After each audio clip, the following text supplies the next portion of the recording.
The third and final tip is to keep your suspension loaded. This plays into tip number 1, but what I mean by loaded is sort of compressed in the stroke. As soon as your suspension unloads and comes back to full height, you're going to find it's much more likely that your tires climb out of the ruts. When your suspension is compressed, it is putting force and weight into the tires, and it's much easier for those tires to stay in the rut. So what'll often happen is riders, this happened to me a lot, and this is really the secret that helped me sort of carry so much more speed through ruts, was when I learned that every time I was going through a rut, when my suspension would unload, if I tapped the brakes or chopped the throttle for a second, my bike would stand up and my suspension would unload, causing my wheels to climb left or right out of the rut. The number one thing I focused on was doing everything possible to keep my suspension loaded into the stroke and keeping pressure on the wheels. The few different causes of unloading suspension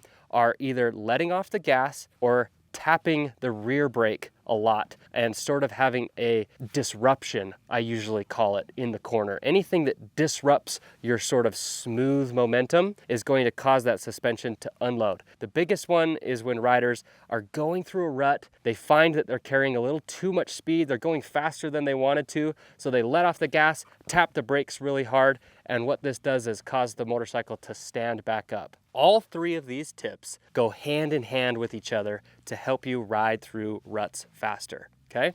It's all about keeping weight loaded into the tires so they stay in the rut and not having disruptions occur inside the rut. That's why you brake early, gas early, so that you can set up and reduce how many times those disruptions happen.